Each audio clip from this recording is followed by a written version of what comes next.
बजरंग महतो भारी से भारी मतों से जीतेंगे।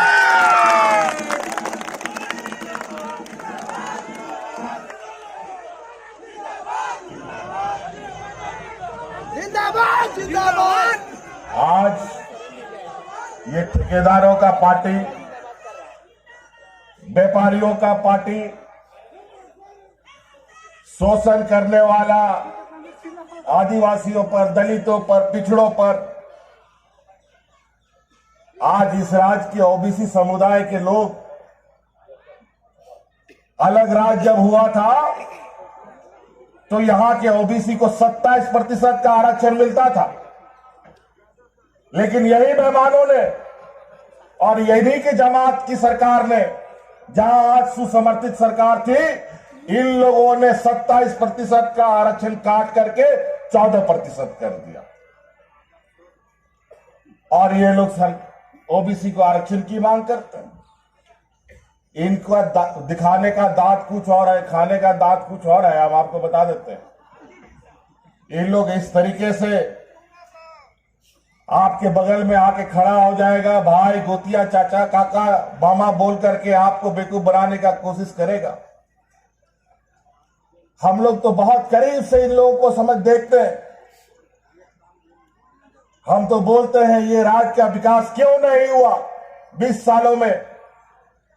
राज्य अलग करके तो झारखंड मुक्ति मोर्चा आदरणीय दिसंगुरु शिबू सोरेन ने दे दिया, क्यों नहीं हुआ? क्या शिबू सोरेन सरकार चलाता था कि हेमंत सोरेन सरकार चलाता था? 30 साल 40 साल में ना जाने कितने लोग, विनोद बिहारी महतो से निर्मल महतो जी से लेकर के अनेक लोग इस राज्य के लिए शहीद हो गए।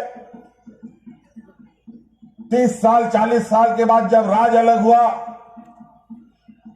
लेकिन राज बनने के बाद तो सत्ता उन लोग को मिल गया जो इस राज्य का घोर विरोधी था, और उन्हीं घोर विरोधी लोगों के साथ हमारे आजसू के लोग जाकर के चिपक गया और अपने आप को अलग राज्य के आंदोलनकारी दल कहता है। और इन प्रकार सत्ता का सुख भोगने के लिए 1-2 एमएलए जिताकर सरकार को ब्लैकमेल करने का काम करता है। यहां का बताइए, यहां का कोयला का काम सबसे अधिक कौन करता है? यहां पर सड़क रोड का ठेका कौन सबसे अधिक लेता है? तो पता चलेगा यहां का जो हमारे आजसू के लोग हैं वही लोग लेता है। हम लोग को ना ठेका टेंडर नहीं आता। हम लोग के यहां, हम लोग तो आदिवासी, दलित, पिछड़ा, अल्पसंख्यक का मदद करता है। आज इस राज्य में विगत 3 वर्षों में 2 साल तो हम लोग कोरोना का महामारी झेले।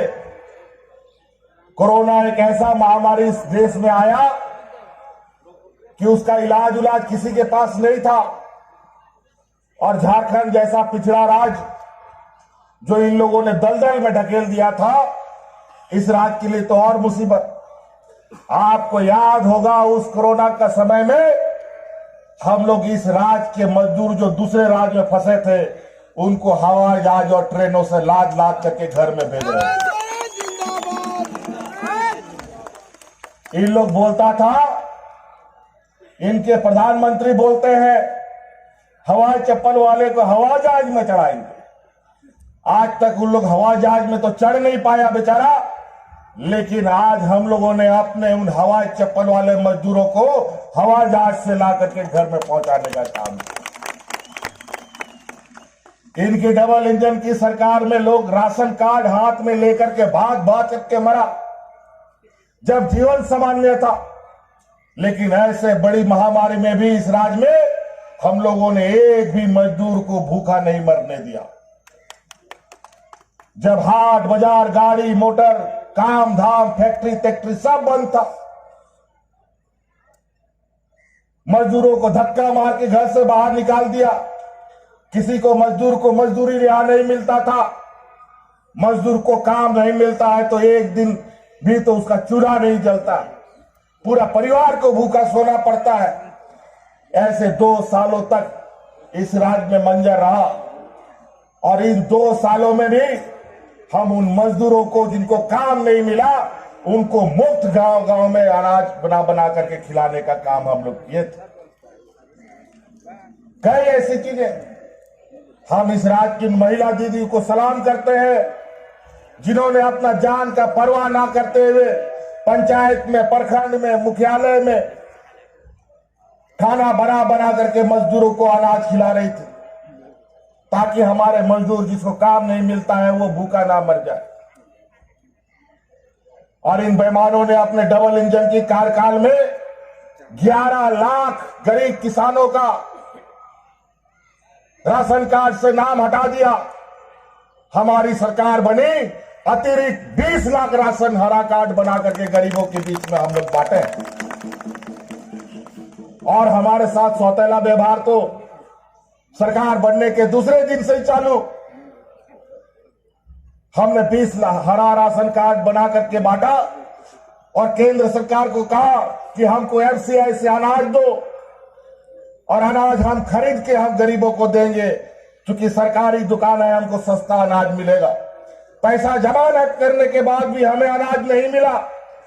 अंतोगत्वा अभी हम लोग को खुले बाजार से खरीद करके गरीबों को हरा राशन कार्ड वाले को राशन देना पड़ रहा है। ये सौतेला व्यवहार है और वो भी सरकारी अनाज भी सही समय पर नहीं मिलता। कभी 1 महीना, कभी 2 महीना, कभी 3 महीना, कभी 4 महीना आगे पीछे अनाज मिलता है और गरीबों को लगता है कि सरकार अनाज नहीं बांट रही। ये हमारी सरकार को बदनाम करने की षड्यंत्र चल रही है। हमेशा समय पर कोई चीज नहीं मिलता है। आज इस राज्य में बूढ़े बुजुर्गों की संख्या बहुत थी लेकिन सभी बूढ़ा बुजुर्ग लोग को पेंशन नहीं मिलता था, सभी विधवा महिला लोग को पेंशन नहीं मिलता था, सभी विकलांग को पेंशन नहीं मिलता था। हमने भारत सरकार से कहा और इन्हीं के सहयोगी जो दिल्ली में बैठे हैं इनसे कहा कि हमारा कोटा बढ़ा दो।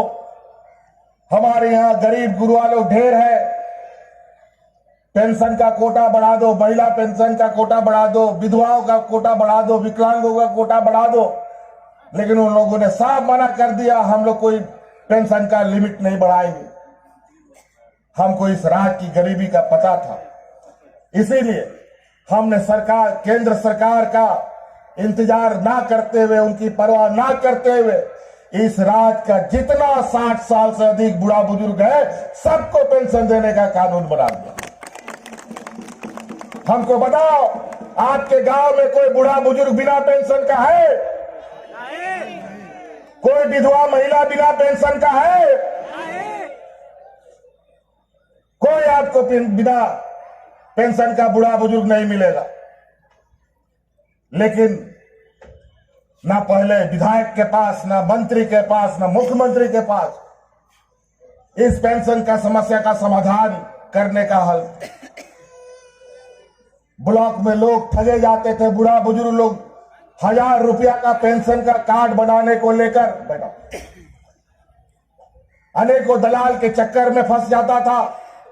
अब कोई दलाल का चक्कर नहीं, वीडियो सीओ कभी मिलता नहीं था। आज पंचायत में ब्लॉक का ऑफिस खुल करके यहाँ के गरीबों की समस्या का समाधान किया जा रहा है। आप ही बताइए, आपके पंचायत में शिविर लगा था कि नहीं लगा था? सबके शिविरों में आप लोग गए थे कि नहीं गए थे? हर पंचायत में शिविर लगा, एक बार नहीं, 2-2 बार। जहां पदाधिकारी कभी जाते नहीं थे, जाने का जगह नहीं, सड़क नहीं, रास्ता नहीं, पुल नहीं, पुलिया नहीं, वहां पर कोई बैलगाड़ी से, कोई मोटरसाइकिल से, कोई ट्रैक्टर से जा करके शिविर लगा करके गांव के लोगों की समस्या का समाधान कर रहा था। 2-2 बार शिविर लगा, 1 करोड़ से अधिक हमारे पास ग्रामीणों की शिकायत के दरखास्त आए। जब हमको इसकी संख्या बताई गई तो हम माथा पकड़ लिए। कि गांव में इतना समस्या है, 20 सालों में हुआ क्या? इतना बड़ा समस्या गांव में पड़ा हुआ है, किसी को समाधान करने की चिंता नहीं है। करोड़ों संख्या में आवेदन आ रहे। हमने कहा कि अब घर में बैठकर काम नहीं होगा, अब सरकार आपके द्वार जाएगी, पदाधिकारी आपके द्वार में जाकर के आपकी समस्या का समाधान करेगा। इसलिए अब हम लोगों ने पंचायत शिविर लगाने का काम किया। कई ऐसी चीजें। आज ये उपचुनाव है, उपचुनाव इन लोगों ने सरकार बनने के बाद से 2019 से हमारी सरकार को गिराने में लगातार दिन रात षड्यंत्र रचने में लगे रहते हैं। एन केन प्रकार ये तो उनके गृह मंत्री भी आकर के बोल गए। अभी चाईबासा में आए थे अमित शाह जी, उन्होंने कहा कि यहां का नेता लोग हमको बोलता है कि यहां का सरकार बदल दो, ये सरकार हम लोग को बहुत तकलीफ दे रहा है, इस सरकार को हटा दो। उन्होंने कहा ये जनता के द्वारा चुना हुआ सरकार है, इसको कोई नहीं हटा सकता है, इधर इसको हटा सकता है तो जनता ही हटा सकता है। और इस 20 साल में पहली बार इस राज्य में मूलवासी आदिवासियों की सरकार बनी है। आज हम नियोजन नीति बनाते हैं जहां के यहाँ के स्थानीय मूलवासी आदिवासी के नौजवानों को नौकरी मिले। पहले पैदान में उसको हम खड़ा करें नौकरियों में। क्या आप लोग नहीं चाहते हैं कि मूलवासी आदिवासियों के बच्चों को नौकरी मिले? आप लोग चाहते हैं कि नहीं चाहते हैं आपके बच्चों को नौकरी मिले? लेकिन ये लोग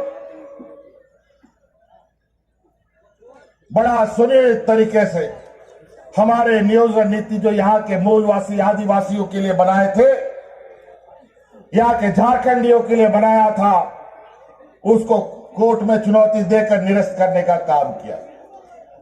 और वो भी कोर्ट में शिकायत करता कौन? यूपी बिहार का लोग शिकायत करता आता है और कोर्ट में अर्जी देता है और हमारे नियोजन नीति को खारिज करता है। झारखंड का लोग नहीं। हम नियोजन नीति बनाते हैं यहाँ के झारखंडियों के लिए तो पेट दर्द होता है यूपी और बिहार वाले को। गजब का बात है। यहां पर 27% ओबीसी को नौकरी दे आरक्षण देने का काम करते हैं, नियोजन नीति बनाते हैं तो यह असंवैधानिक इन लोगों को लगता है। लेकिन यही कानून कर्नाटक में बनता है तो वो संवैधानिक हो जाता है, क्योंकि वहां पर इन्हीं जमातों की सरकार है। इनको पसंद नहीं है कि आदिवासी दलित पिछड़ा अल्पसंख्यक मजबूत हो। आज हमारे आजसू जैसे दल के वजह से यहां का मूलवासी आदिवासी सत्ता पे नहीं बैठ पा रहा है। आप देख लीजिए अलग राज्य के बाद का इतिहास, इनको अपने लोगों पर विश्वास नहीं है। सबसे पहले मुख्यमंत्री इन लोगों ने बाबूलाल को मनाया, 2-3 साल में उतर के किनारे बैठा दिया। फिर एक पहलवान भाई आ गए अर्जुन मुंडा जी, उसको भी 2-3 साल करके बैठा दिया, उसको भी 5 साल पूरा नहीं करने दिया। तो हमको क्या ये लोग आसानी से पूरा करने देगा? दिन रात दम लगा हुआ है आरी लगा करके काटने से, लेकिन क्या करेगा बेचारा। यहाँ के 3.25 करोड़ लोगों ने इस सरकार को बनाया है। आरी चलाते चलाते इन लोगों का आरी टूट जा रहा है कई बार, लेकिन इस सरकार को कुछ नहीं हो रहा। और यही लोग, यही हमारे आजसू पार्टी के लोग, इस राज्य में 5 साल पूरा करने वाला लोग कौन है? छत्तीसगढ़ से लाता है और 5 साल पूरा कराता है। यही इन लोग का चाल चरित्र है। इन लोग को आदिवासी मूलवासी आगे बढ़े, यहाँ का दलित पिछड़ा अल्पसंख्यक आदमी आगे बढ़े, इनको शोभा नहीं देता है। और होगा भी कैसे कि आदिवासी दलित पिछड़ा अगर मजबूत हो गया तो मजदूरी कौन खटेगा? इनका खेत गुहाल में कौन मजदूरी करेगा?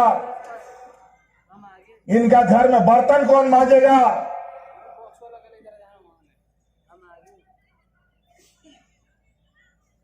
इन लोगों को, अपने दल के लोगों को पर विश्वास नहीं है, इसीलिए अपने दल के यहाँ के मूलवासी आदिवासी को भी 5 साल पूरा नहीं करने देता है, और पूरा करता है तो छत्तीसगढ़ का आदमी आके पूरा करता है। वाह, क्या कमाल है! बहुत ही विचित्र स्थिति। कोई लेकिन चिंता करने की बात नहीं है। राज अलग हुआ, हम लोग को भी लगा कि राज अलग हो जाएगा, सब कुछ अपने आप ठीक हो जाएगा,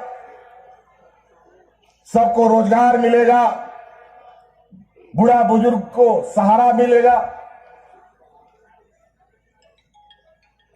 लेकिन 20 साल बीतने के बाद जब हमने देखा कि समस्या घटने के बजाय बढ़ रही है, तब 2019 का तैयारी हम लोगों ने ऐसा किया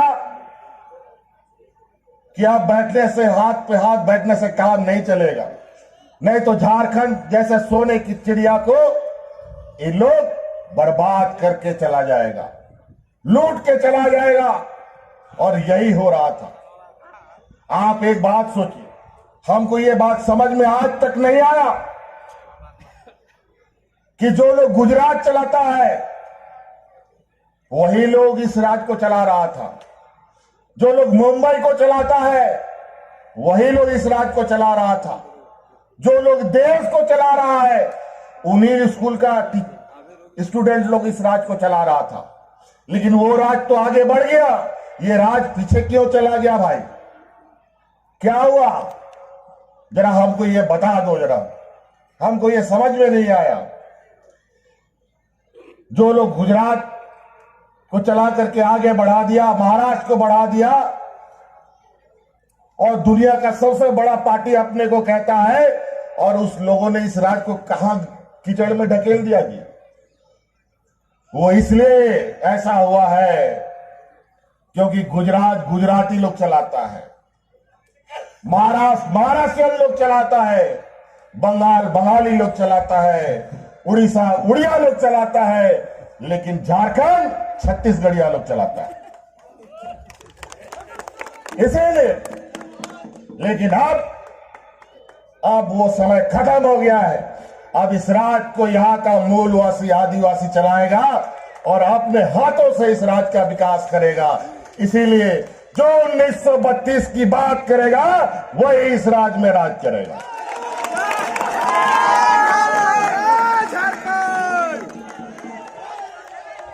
बोलता है 1932 का क्या?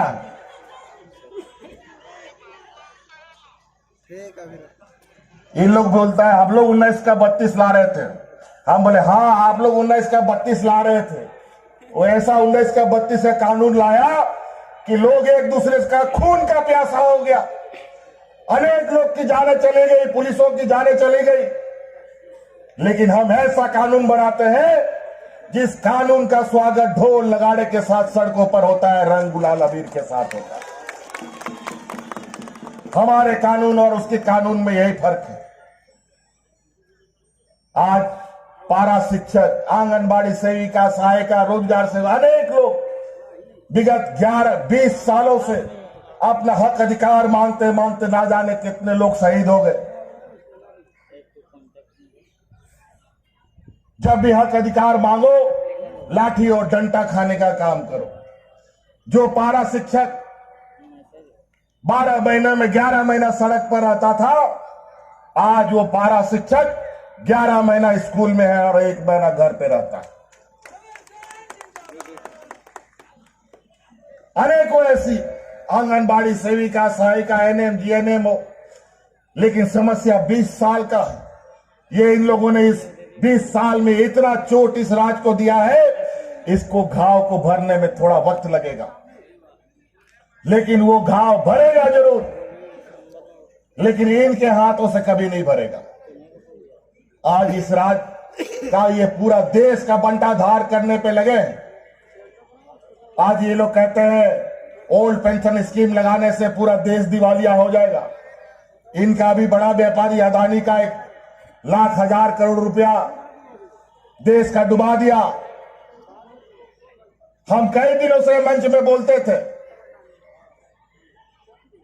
यहां लोग का भूखमरी की स्थिति है, लेकिन बाजार का सेंसेक्स आसमान में घोड़े की तरह कूद रहा है।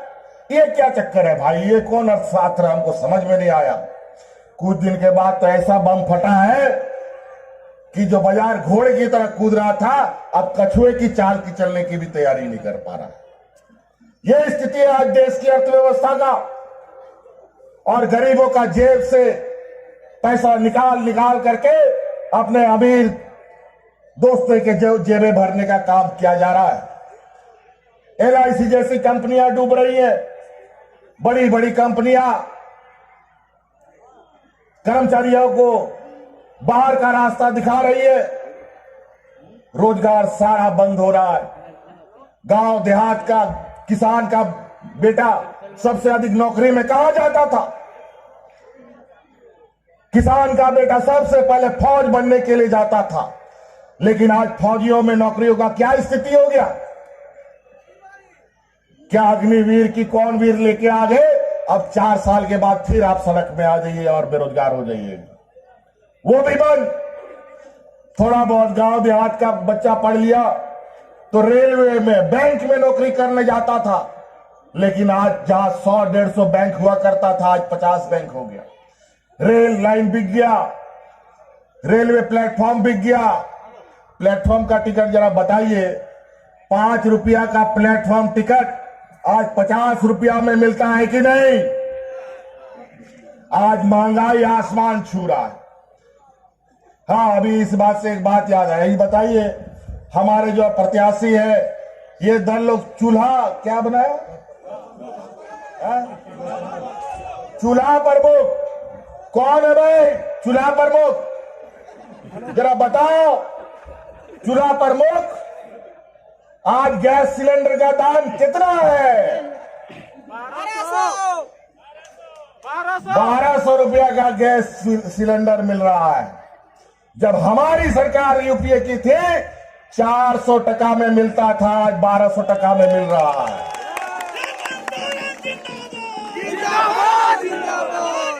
चूल्हा प्रमुख को मारो, आज नमक का दाम कितना है? आज सरसों तेल का दाम कहां चला गया? आज दाल का दाम कहां चला गया? चूल्हा प्रमुख हो, ये तुम लोगों को बोका बना रहा है, बोका। थाली से पहले दाल चला गया, सब्जी चला गया, भात भी चला गया, आप खाली थाली बजाओ। चूल्हा प्रमुख हो,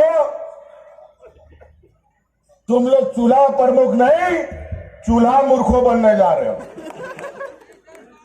इन लोगों को जब 2014 में गैस सिलेंडर 400 होता था, 401 रुपया बढ़ जाए, नमक 5 रुपया से 6 रुपया हो जाए, दाल 25 टका से 26 टका हो जाए, पेट्रोल 60 रुपया से 61 रुपया हो जाए, तो ये लोग माथा में सिलेंडर लेकर, हाथ में माला में प्याज आलू का माला पहनकर सड़कों पर तांडव करते थे और ये कहते थे कि महंगाई तो अब डाइन बढ़ गई है, सबके घर में घुस घुस करके सब खा गया।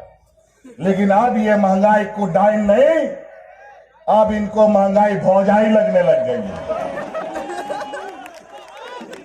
पूछिए, ये महंगाई कहा जा रहा है? दूध दही में भी टैक्स लगा दिया इन बेईमानों ने।